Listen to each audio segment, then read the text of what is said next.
bem-vindos a mais um Conexão Unesc.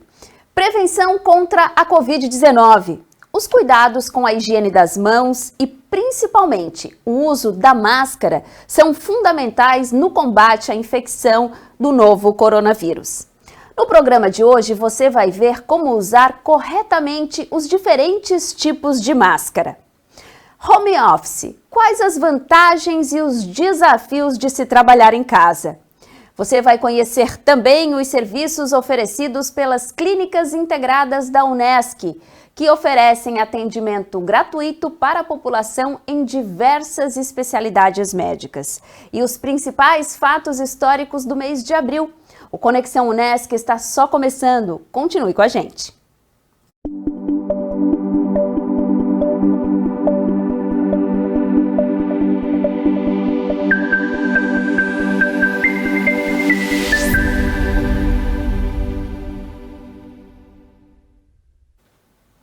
Máscara de pano ou descartável cirúrgica? Devo usar duas máscaras? Mesmo depois de mais de um ano de pandemia, muitas pessoas ainda têm dúvidas sobre o uso correto das máscaras de proteção. As enfermeiras da sala de situação da Unesc mostram como usar corretamente os diferentes tipos de máscara.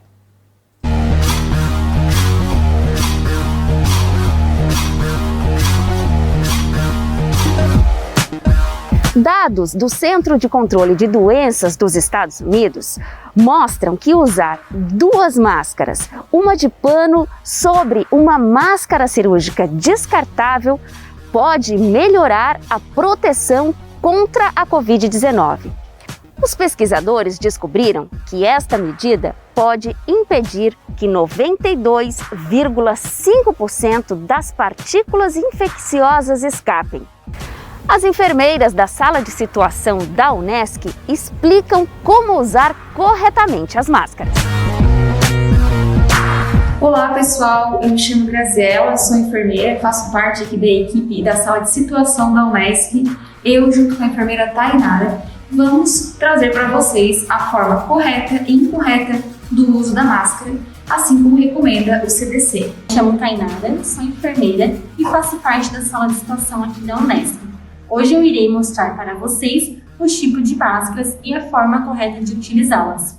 Temos a máscara de tecido, utilizada por 3 horas, ou se você perceber que ela está apresentando sujidade ou umidade, você deve retirá-la e trocá-la. Temos a máscara cirúrgica, utilizada por 4 horas, e temos também a PFF2, também conhecida como N95, que deve ser usada por 10 turnos ou 5 dias contínuos. Tanto a máscara cirúrgica quanto a PFF2, elas são descartáveis, então após o uso delas, vocês devem utilizá-las e descartá-las no lixo biológico. Vale ressaltar que antes de colocar sua máscara, você deve fazer o uso do álcool 70% para higienizar as suas mãos. Após, pegue a sua máscara pela região lateral, nas alças, ajuste no seu rosto de uma forma correta. No caso de sua máscara de tecido não ser dupla, você pode utilizá-la como a máscara descartável. Você pode colocar a sua máscara de tecido sobreposta à máscara descartável para sua maior segurança e ajustar no seu rosto sem ficar exposto ao seu nariz e boca.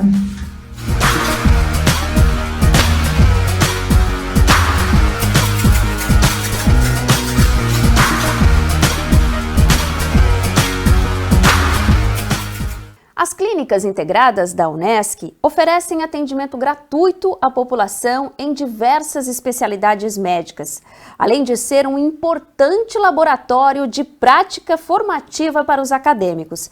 Veja os serviços oferecidos na reportagem de Maiara Cardoso. É nas clínicas integradas da Unesc que acontecem muitas das relações entre universidade e comunidade.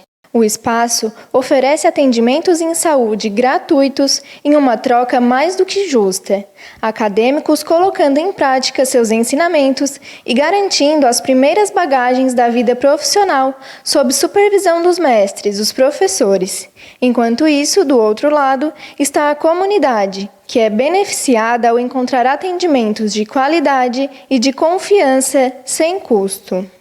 foi retomado e está sendo agendado, então, né, algumas especialidades da clínica que nós temos, né, disponíveis vagas para agendamento e atendimento de pacientes. Para que seja possível receber acadêmicos, professores e pacientes no dia a dia do serviço de medicina, no entanto, todos os cuidados estão sendo redobrados, seguindo os protocolos de biossegurança adotados pela universidade e acompanhados pela sala de situação. O cenário é seguro pelas determinações do Ministério da Saúde, da Secretaria de Saúde, né? O afastamento, o uso de não aglomeração, o uso de máscaras, né? As placas de acrílicos para atendimento. A entrada na clínica é feita com a averiguação da temperatura corporal. Poder praticar a atividade médica e, ao mesmo tempo, exercer a cidadania para quem dá os primeiros passos na medicina é uma oportunidade e tanto. Para a questão da comunidade é importante, né? Porque aqui tem esse atendimento mais direcionado, né? Nas especialidades, como agora a gente está na cardio, na pneumo, porque como a gente precisa dos pacientes, mas principalmente os pacientes também faz essa troca mútua. Do outro lado, na ótica de quem repassa os ensinamentos e vê de perto a evolução dos aprendizes, assim como a importância das consultas para quem tem na Unesc a esperança e a confiança em um bom atendimento, também é recompensador. Esse serviço comunitário que a Unesc tem realmente de atendimento, né, próximo ao paciente, e a gente vê, primeiro, que o aprendizado que o aluno tem, e vários dos alunos já sendo professores, porque ao longo dos anos a gente vai vendo isso também, isso é bem interessante. Então isso é extremamente gratificante, né, para todos nós. No total, são mais de 45 professores médicos envolvidos no serviço de medicina da Unesc. Nesse semestre, estão à disposição da comunidade 18 especialidades. Para saber quais delas ainda possuem espaço para agendamentos, basta entrar em contato com as clínicas integradas. A recomendação dos atendimentos fica por conta de quem encontrou aqui o acolhimento e as resoluções que precisava. Cada 3 meses eu estou aqui com ele, ele não teve mais nenhuma crise de asma. Ele está sendo tratado assim, 100%, tá? Não é porque os meninos que vêm aqui, que são estudantes, que vêm e olham, eu não vou lá porque os estudantes que olham, gente, são muito bem recomendados por mim, porque eu sou apaixonada por eles, né? E a gente continua falando de saúde. O tema agora é febre amarela. A professora Morgana Sirimbelli Gaidzinski, coordenadora do Museu de Zoologia da Unesc, entrevistou o professor Tiago Moretti, biólogo especialista em zoonoses, que vai tirar todas as dúvidas sobre a doença. Professor Tiago, afinal, o que é a febre amarela? Que sintomas essa doença apresenta e quem é o causador da febre amarela? A gente pode resumir que a febre amarela ela é uma doença infecciosa aguda, não contagiosa, e ela vai ser causada por um vírus que a gente chama de vírus da febre amarela ou vírus amarílico. E aí quando você tem esses sintomas, né, da infecção, aí vem principalmente febre amarela, vem a icterícia, vem o quadro febril, e aí você tem as complicações, que aí são as lesões hepáticas, são as lesões renais, que podem levar aí desde o início dos sintomas, né, até o fim do estágio. Ele pode ser muito rápido, em 7 dias, em 1 semana você já tem um paciente com óbito. E qual a relação dos macacos com a transmissão da febre amarela nos humanos? A gente tem que sempre pensar que a febre amarela, ela tem 2 ciclos. O ciclo urbano e o ciclo silvestre. O ciclo urbano a gente não tem casos no Brasil desde a década de 40. O ciclo silvestre, que é o mais comum, nós temos aí sim, né, a relação dos macacos. Então o macaco, ele sofre tanto quanto nós humanos de febre amarela. Você vai ter os sintomas quase os mesmos. Você vai ter o quadro febril, você vai ter a icterícia, né, aquele amarelamento da pele, você vai ter apatia, e você também vai ter as lesões no fígado, né, e no rins. Então ele sofre tanto quanto nós. Esse ciclo silvestre, você tem 2 mosquitos lá com ele. Você tem o mosquito do gênero Haemagogos e você tem o mosquito do gênero Sabetes. Então quando um mosquito, né, carregando esse vírus, ele pica esse primata não humano, então desenvolve esses sintomas. E aí o que acontece? O ser humano, quando ele vai fazer, né, uma expedição na mata, vai numa cachoeira, ele é o quê? Picado acidentalmente por esses mosquitos, porque um mosquito contendo o vírus pica um primata não humano, e aí esse primata não humano é hospedeiro agora do vírus da febre amarela, e outros mosquitos picam esse, adquirem o vírus novamente, e aí passam para o ser humano. A seguir, home office, as vantagens e os desafios de se trabalhar em casa. E na série Um Mês na História, os destaques históricos de abril. A gente volta depois do intervalo. A vida profissional nos traz novos desafios a cada dia. Avance na sua carreira com a pós da Unesc. Mais de 50 opções de cursos com conceito máximo no MEC. Desenvolva suas habilidades, aumente seu network, participe de aulas dinâmicas com professores de alto nível e potencialize sua atuação profissional. Faça a pós-graduação Unesc, onde o futuro profissional é feito de propósito. Chama no WhatsApp 99915 0433.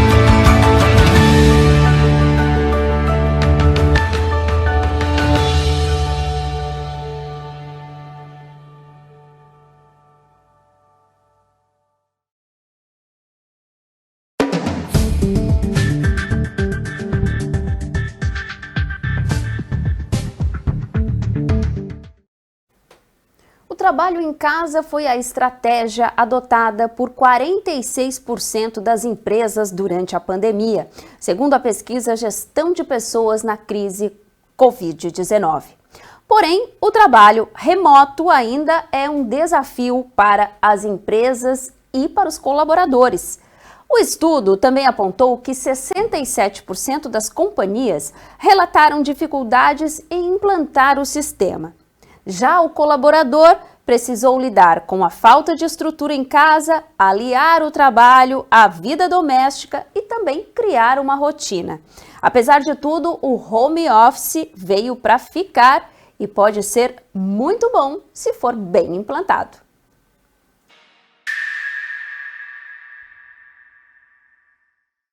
No mundo do trabalho, o home office se apresenta não só nesse tempo de pandemia, né, mas também como uma prática inovadora de trabalho daquelas empresas que têm melhores práticas, né?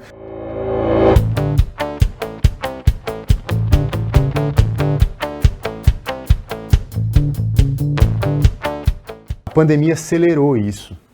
Acelerou isso e promoveu a oportunidade de outras empresas também adotarem essa prática até como forma de sobrevivência. E aí o que veio como forma de manter a sobrevivência e o funcionamento de determinadas empresas acabou virando algo rotineiro, corriqueiro e algo até mesmo permanente.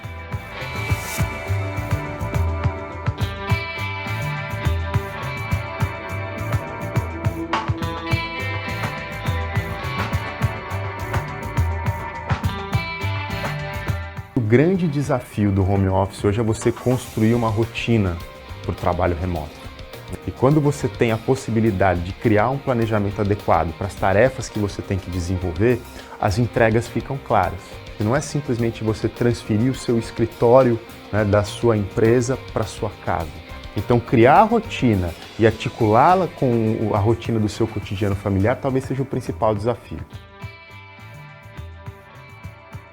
A pandemia, ela proporcionou uma pitada de criatividade nos espaços que compartilharam do home office, porque muitas vezes você não vê o seu colega de maneira presencial, mas você cria cafés compartilhados, você cria oportunidades de promover interações durante os dias, né? Utilizar a sua ferramenta de videoconferência para ver se está todo mundo bem, né? Para ver se está todo mundo aproveitando o seu dia, para ver se está todo mundo sendo produtivo, para conhecer os problemas, né? E até mesmo para compartilhar questões que são externas a esse ambiente de trabalho, né?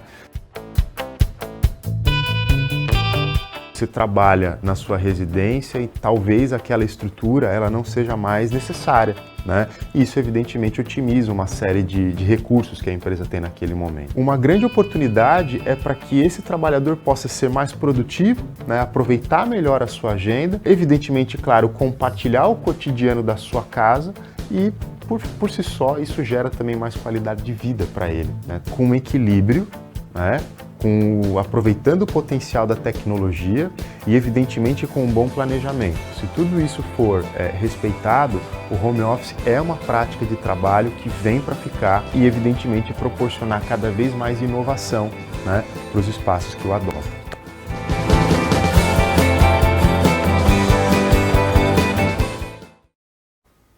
A fibromialgia é uma síndrome clínica que se manifesta com dor no corpo, principalmente na musculatura. Junto com a dor, a fibromialgia também pode causar outros sintomas, como fadiga, cansaço, alterações de memória e atenção, ansiedade e depressão. A fibromialgia é um problema bastante comum, visto em pelo menos em 5% dos pacientes que vão ao consultório de clínica médica e de 10 a 15% dos pacientes que vão a um consultório de reumatologia. Assista agora o trabalho feito pela clínica aqui da Unesc, que atende pacientes com fibromialgia, na reportagem de Paula Darós. A dona Valdira, de 61 anos, já colhe os frutos do tratamento que iniciou em fevereiro no ambulatório de fibromialgia da Unesc. Ela chegou com fortes dores nas costas e articulações que a impediam até de realizar pequenas atividades domésticas. Sentia muita falta de ar, muita dor no corpo, nas juntas, nos ombros, nas costas, na cervical, principalmente, sentia muitas dores. Na coluna mesmo era terrível, né? Não podia nem me sentar direito. Andava arrastando os pés. Agora já melhorei bastante. Já estou andando melhor, já a minha respiração está boa, tanto aqui como em casa. E eu faço meus exercícios em casa também. Tudo que a menina me ensinou eu fazer aqui, eu estou fazendo em casa. E estou me sentindo muito bem. A fibromialgia é uma doença que acomete em sua maioria mulheres, que precisam conviver no dia a dia com a dor. Ansiedade e depressão são outras doenças que podem vir junto dela. E é para amenizar os sintomas e aprender a conviver com a dor que este ambulatório da Unesc surgiu. É nas clínicas integradas da universidade que os pacientes com fibromialgia de Criciúma são acolhidos para tratamento. Desde outubro em funcionamento, o projeto recebe mensalmente mais de 200 pacientes. Então, dentro do ambulatório, a gente trabalha com atendimento multiprofissional, né? Várias profissões abordando esse paciente, auxiliando ele a como melhor lidar com a sua dor no dia a dia, além de ensinando ele a como trabalhar essa dor através dos exercícios físicos, o cuidado com a medicação, que pode também interferir nessas dores ou, quem sabe, diminuir elas, aumentar, né? E além do atendimento psicológico, né? Durante o tratamento, os pacientes são atendidos por profissionais de diversas áreas, como fisioterapeuta, enfermeiro, educador físico, psicólogo e farmacêutico, cada um com um papel fundamental na orientação aos portadores da doença. Então, o ambulatório vai ajudar de forma bem geral a eles melhorem lidar com a dor, com essa situação, com essa nova fase. O farmacêutico ele vai auxiliar esse paciente a analisar as medicações que ele está tomando, né? Quem sabe até relacionar com alguns dos sintomas que eles apresentam, porque, por exemplo, alguns medicamentos geram vertigem e muitos pacientes não entendem, acham que a culpa era da fibromialgia, mas às vezes só está associada ao uso daquela medicação. Então, é natural da medicação. A chegada até o ambulatório de fibromialgia da Unesc é através do atendimento nas unidades básicas de saúde do município. Após o diagnóstico da doença, os médicos encaminham para o sistema de regulação e o paciente aguarda na fila para o atendimento. Muitos deles têm conhecido mais, né, a sua condição, têm entendido melhor como funciona a dor, como lidar com ela, têm observado também os benefícios que os exercícios trazem para o dia a dia. A fibromialgia não tem cura, mas aliviar os sintomas ajuda a conviver com a dor e compreender melhor a doença. Melhorou 100%, eu não posso dizer que foi 100%, mas 80% foi uma grande melhora. Hoje a gente dá início a exibir uma série de reportagens feitas em colaboração com o curso de História e Licenciatura da Unesc. Todo mês vamos trazer um vídeo com os principais fatos históricos contados, comentados e com a análise dos professores do curso. Acompanhe as datas históricas de abril.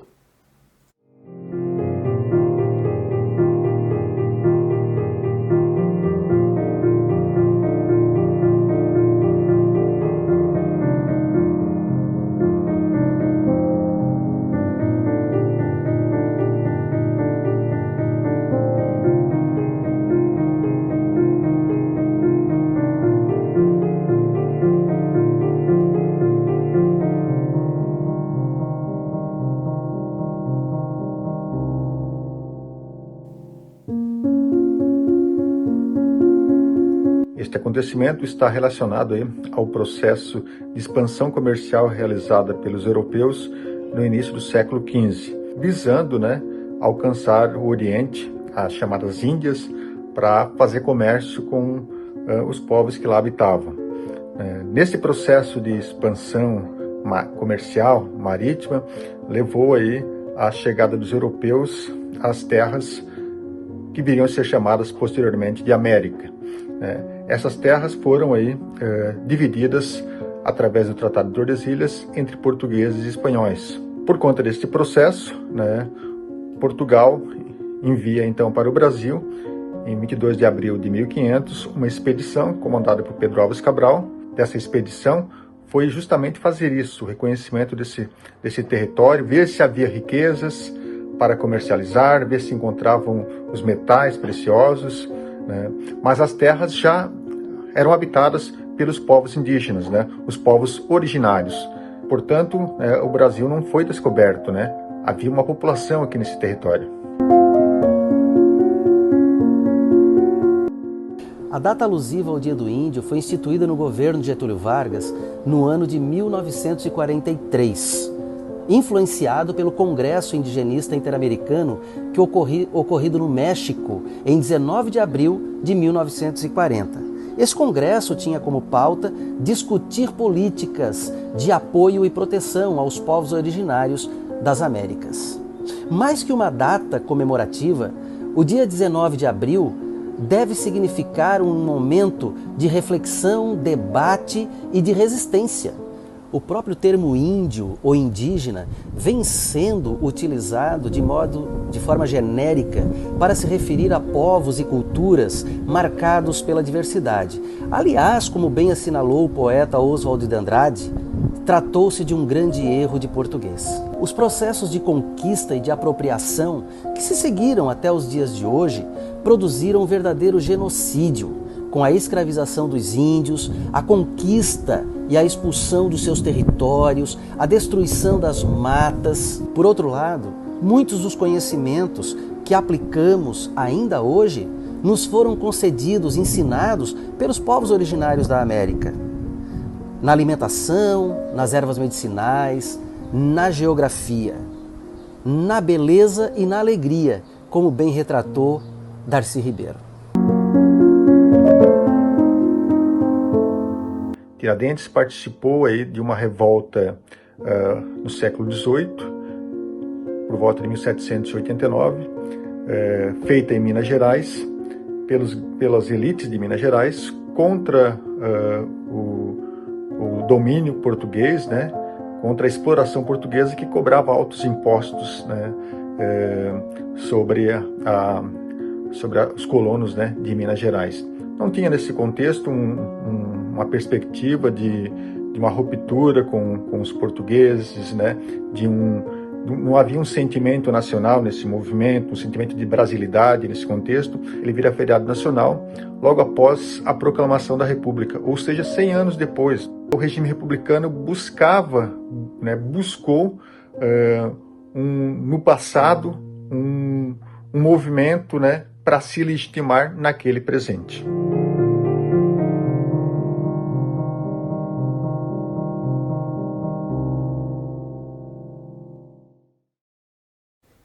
O Conexão Unesc de hoje vai ficando por aqui. Mais reportagens da Unesc no nosso canal no YouTube, Unesc TV.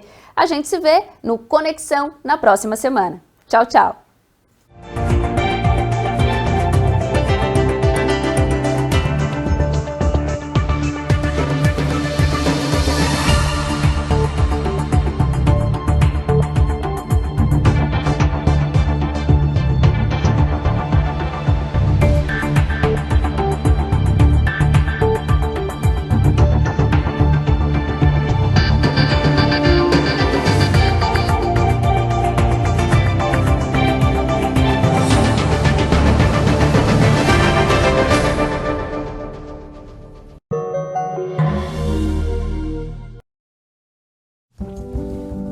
Você está na Unesc, você entrou para a universidade.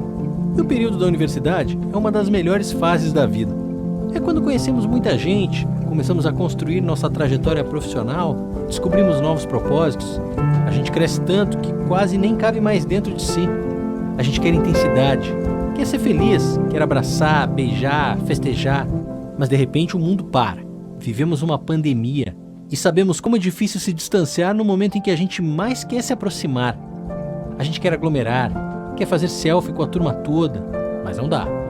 O momento exige que a gente não haja por impulso e pense 2 vezes antes de colocar em risco quem a gente ama e nós mesmos. A universidade é o lugar da ciência por excelência, no sentido mais amplo, de ter conhecimento e de acreditar no trabalho científico. A gente acredita que falta muito pouco para tudo isso acabar, mas precisamos mais do que nunca da sua participação, para que possamos continuar estudando, pesquisando e ajudando a transformar o mundo.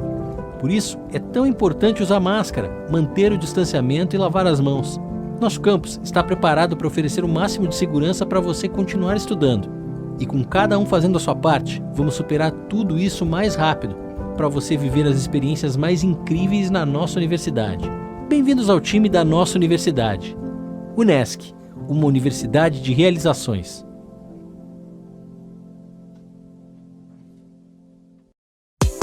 Quando pensamos no futuro, imaginamos olhar para frente. Mas o futuro já está ao nosso lado. Todos os dias a Unesc escreve um pouco de como será o amanhã, promovendo o desenvolvimento pessoal e coletivo da nossa sociedade. De que tempo você é? Os novos tempos exigem rápida capacidade de adaptação, onde aprender é um processo contínuo e ter propósito é importante. As empresas e instituições valorizam novas competências profissionais e as pessoas procuram negócios preocupados em gerar valor para o mundo. Venha construir o novo com a Unesc, uma universidade completa que oferece ensino de excelência em diferentes modalidades. Experimente primeiro como vai ser a educação do futuro e descubra todas as vantagens da Unesc Virtual, o EAD da universidade que você conhece e o mundo reconhece.